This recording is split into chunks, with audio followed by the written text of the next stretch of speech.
की वजह से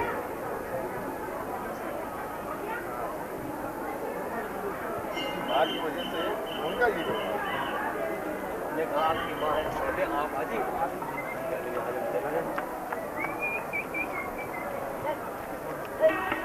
हम अपने लिए पैसा मान कर बस बस उनको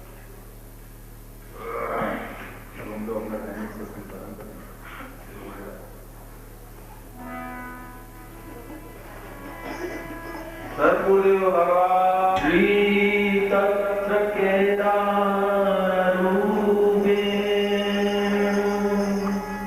वामलिंग प्रतिष्ठितम्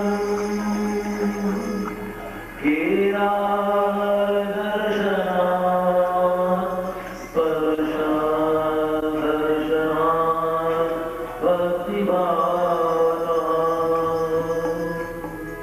कोटि जन्म कृतं पापं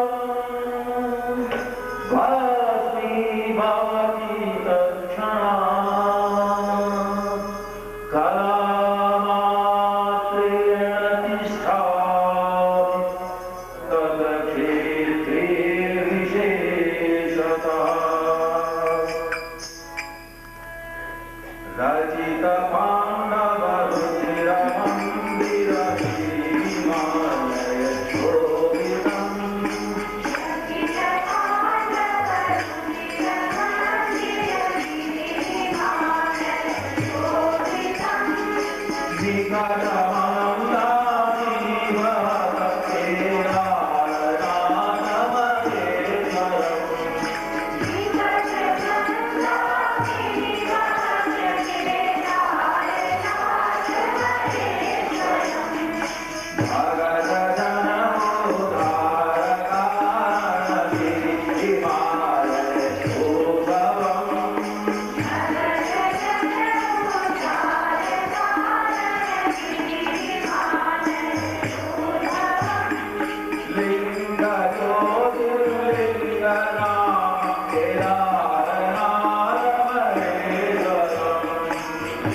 तब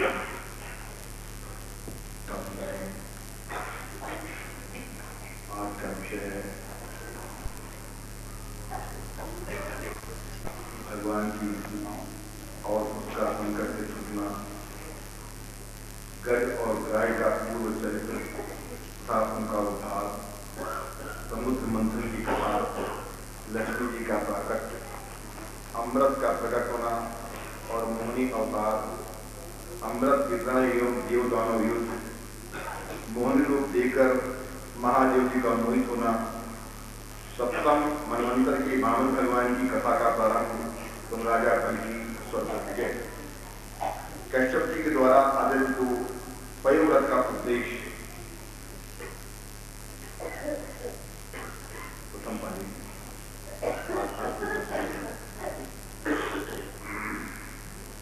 श्री गणेशाय नमः, श्री गणेशाय नमः, श्री सरस्वती नमः, श्री सरस्वती नमः, श्री गुरुभ्यो नमः, श्री गुरुभ्यो नमः। ओम नमो भगवते वासुदेवाय, ओम नमो भगवते वासुदेवाय। श्री कृष्ण शरणम, श्री कृष्ण शरणम।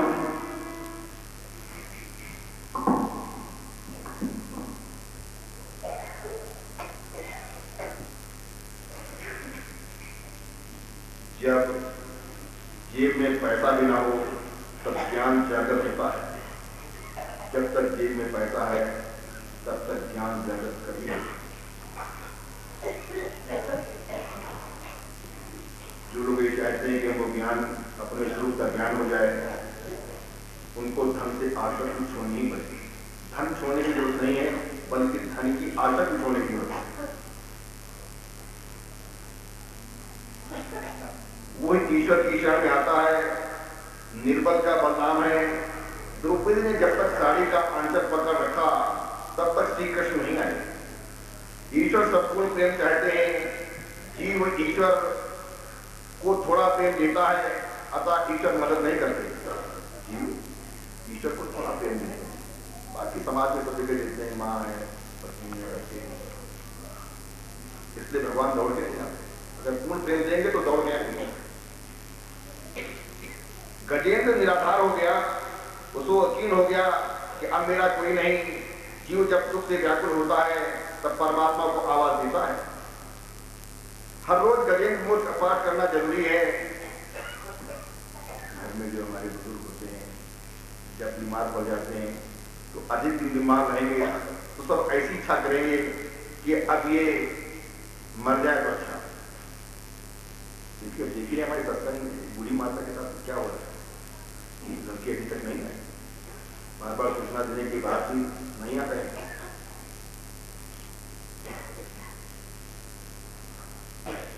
ये इस संसार के सबके साथ है।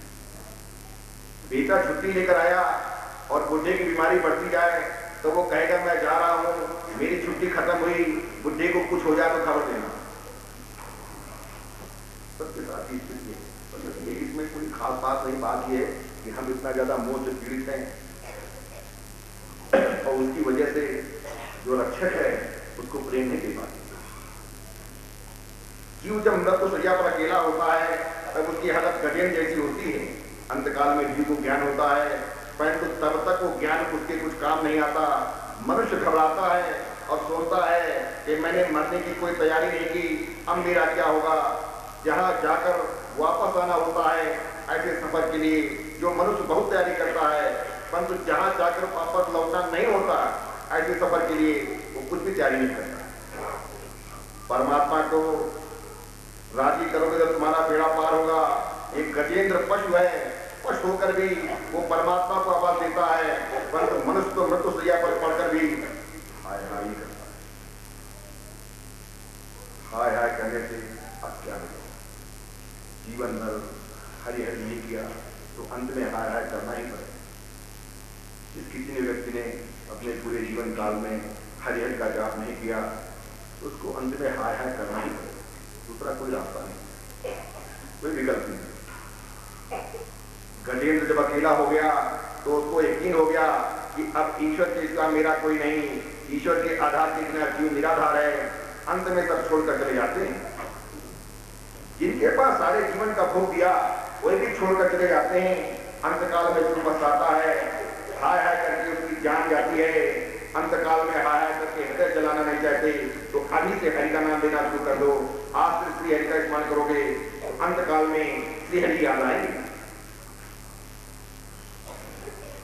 पशु संग्रह नहीं करता, पशु संग्रह नहीं करता, मनुष्य श्रद्धा करता है। मनुष्य आने वाले कल की चिंता करता है। काल ने पांव को पकड़ा हुआ है, ये भूलना नहीं चाहिए कि पांव की शक्ति छीन हो जाए तो मान लेना कि मरने का समय आ गया। जब गजेंद्र बहुत व्याकुल हो गया तब वो स्तुति करने लगा। गजेंद्र जो श्री हरि की स्तुति की उसकी बड़ी महिमा है। सांसारिक लोगों को गजेंद्र की तरह नित्य श्री हरि की स्तुति करनी चाहिए। इस तरह की स्तुति करने से अज्ञान का नाश होता है और मरण हो जाता है। काल जब शिव को पकड़ने के लिए आता है तब वो प्रभु को पुकारता है, हे नाथ आपकी शरण है। जीव जब चारों ओर से निराधार बन जाता है तब पूजन के संस्कार से और सत्कर्मों से वो प्रभु की शरण में जाता है। गजेंद्र स्तुति करता है। भिन्न भिन्न रूपों में नाटक करने वाले अभिनेता के वास्तविक स्वरूप को जिस प्रकार साधारण दर्शक नहीं जान सकता, उसी प्रकार सत्व प्रधान देवता की भी तुम्हारे स्वरूप को नहीं जान सके। फिर दूसरे साधारण लोग तो तुमको पहचान ही कैसे सकेंगे या तुम्हारे स्वरूप का वर्णन कर सकेंगे, कैसे कर सकेंगे। ऐसे दुर्गम चरित्र वाले प्रभु मेरी रक्षा कीजिए।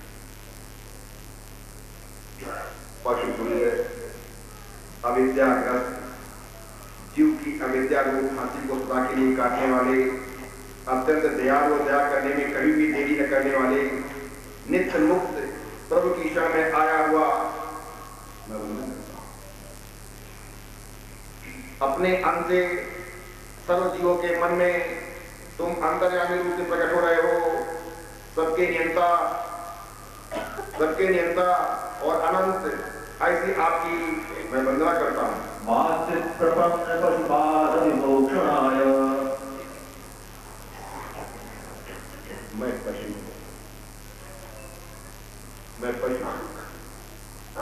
काल के पास में फंसा हुआ हूं। जरा विचार करो, जीव मात्र पशु है, सब काल के मुख में फंसे हुए हैं। मुझे काल से बचाओ, जहां काल का ना हो वहां मुझे ले चलो। जहां काल है वहां दुख, जिसके सिर पर काल है उसकी। जहां काल ना हो ऐसे अपने निर्धान में ले चलो।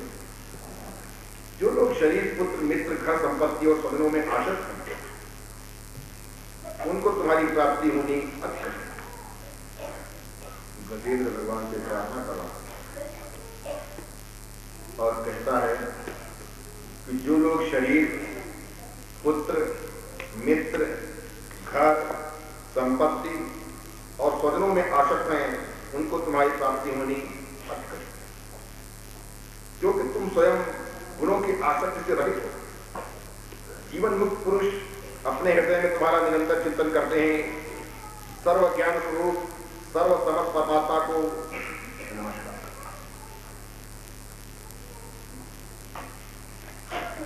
नाथ, इस मगर के पास से छूटकर मैं जीने की इच्छा नहीं रखता। हाथी का शरीर अंदर और बाहर दोनों ओर से अज्ञान आवरण से ढका हुआ था। ऐसे शरीर को रखकर क्या फायदा। मैं तो आत्म प्रकाश को ढक देने वाली उस अज्ञान रूप आवरण से छूटना चाहता हूं, जिसका कालक्रम से अपने आप नाश नहीं होता। उस अज्ञान आचरण का जो केवल आपकी कृपा से या तत्व ज्ञान से ही नाश होता है। गजेंद्र भगवान यह प्रार्थना करता है, हे नाथ, मुझ पर कृपा करो। शरणागत की रक्षा करने वाले ही प्रभु, मेरी रक्षा करो, मैं तुम्हारी शरण में आया हूं।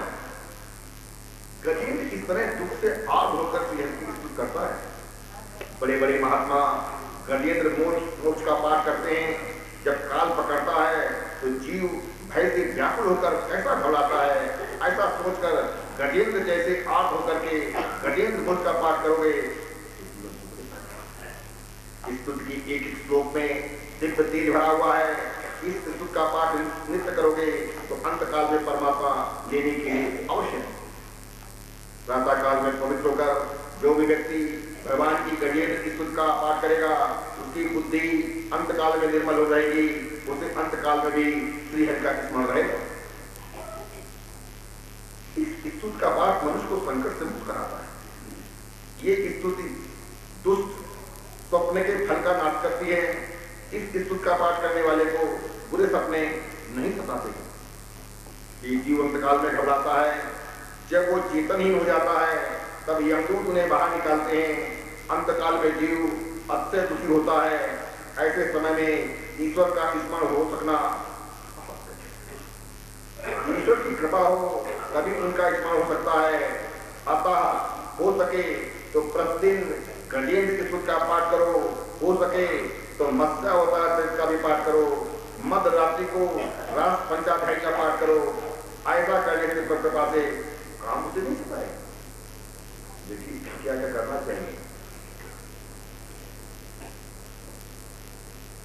ऐसे समय में ईश्वर का स्मरण हो सकना बड़ा कठिन है।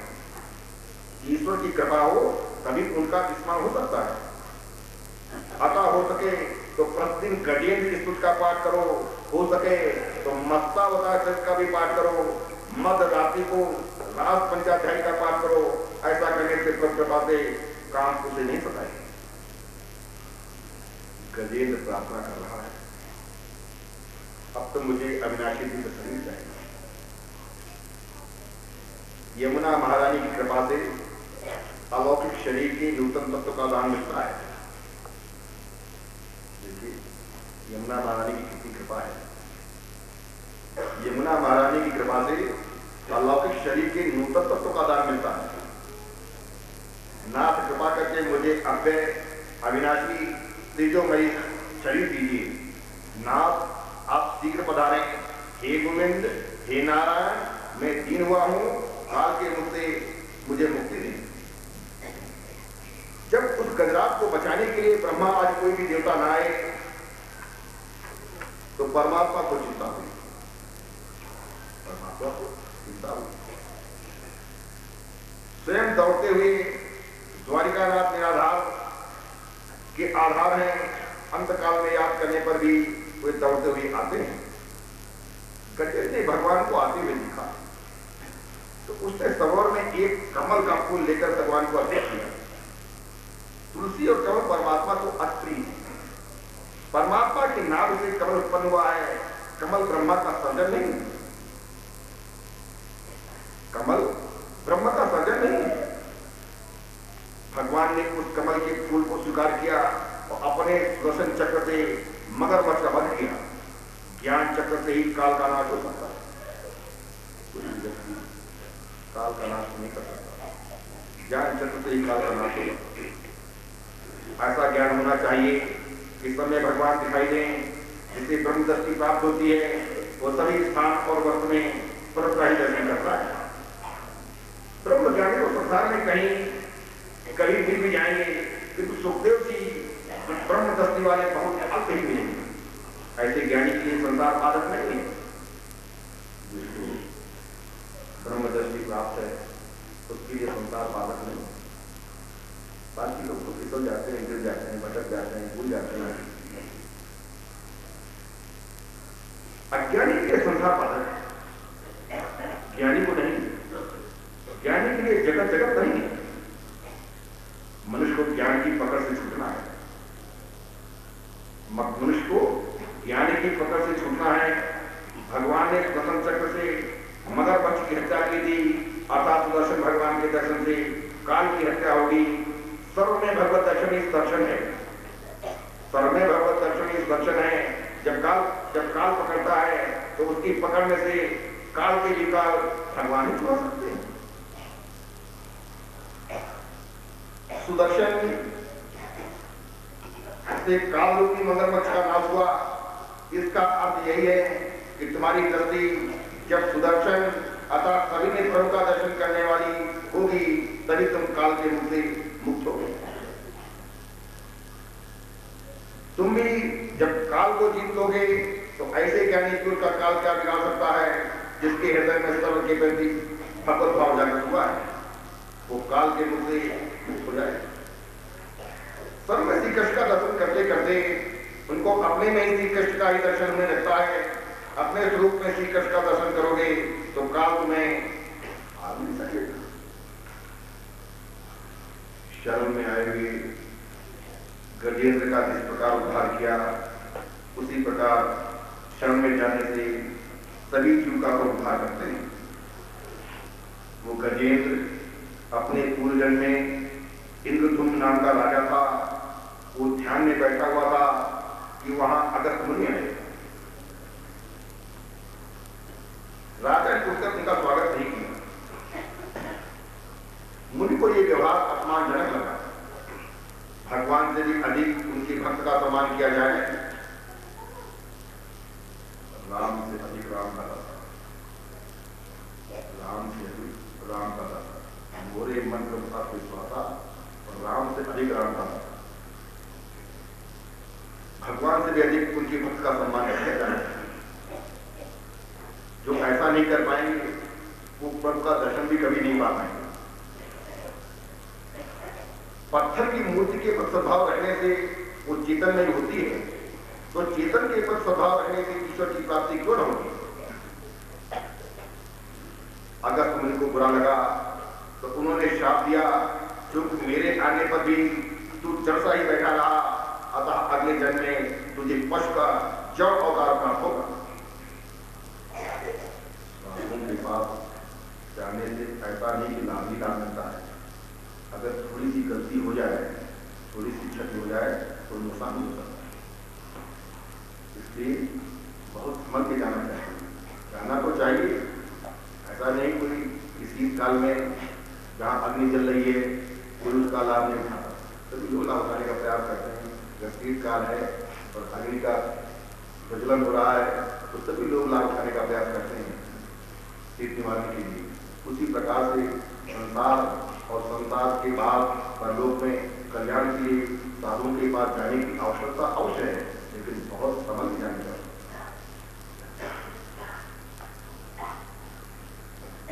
थोड़ी सी गलती भी बहुत बार नुकसान कर सकती है। जरा सी गलती है